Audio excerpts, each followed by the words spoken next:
Hello everyone, welcome back to our channel. आज मैं आपके लाई हूँ 12th क्लास पॉलिटी का chapter challenges of the national building की important textual question marker 10 question number 6।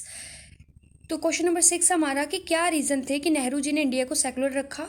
क्या इसके पीछे सिर्फ इथिकल यानी कि नैतिक रीज़न थे या कुछ प्रूडेंशियल यानी कि रैशनल रीज़न भी थे। ठीक है, अब क्या रीज़न थे कि नेहरू जी ने इंडिया को सेकुलर रखा। अब मेन कारण क्या था कि जब हमारे देश की पार्टीशन हुई, ठीक है, जब हमारा देश डिवाइड हुआ तो कुछ मुस्लिम थे वो भारत को छोड़ना नहीं चाहते थे। ठीक है, उन्होंने इंडिया में ही स्टे किया एज अ मिनोरिटी।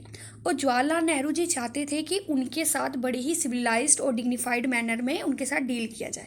ठीक है, एक रीज़न ये था। दूसरा रीज़न ये था कि उन्होंने सिक्योरिटी और डेमोक्रेटिक जो राइट थे मुस्लिमों के, उनकी वकालत की as a citizen of India. ठीक है, मुस्लिमों को as a citizen of India उनकी सिक्योरिटी और डेमोक्रेटिक राइट मिलने चाहिए, इस चीज़ की उन्होंने क्या की, वकालत की। अब सिर्फ इथिकल रीज़न ही नहीं थे बल्कि कुछ रैशनल रीज़न भी थे।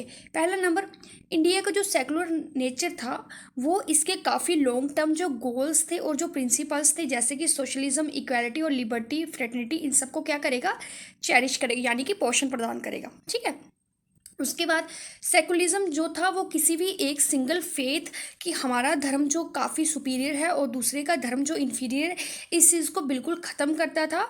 और उन्होंने इस चीज़ की कहा था कि इंडिया में सभी धर्म जो हैं वो एक जैसे हैं, इक्वालिटी प्रदान की सेकुलरिज्म ने। और किसी भी धर्म को दूसरे धर्म के अगेंस्ट कुछ भी यानी कि कोई ये नहीं कह सकता था कि हमारा धर्म अच्छा है दूसरे का धर्म बुरा है। ठीक है, इसलिए जो भी धार्मिक मान्यताएं थी उनको एक तरफा रखते हुए उन्होंने सभी को क्या की, इक्वालिटी प्रदान की।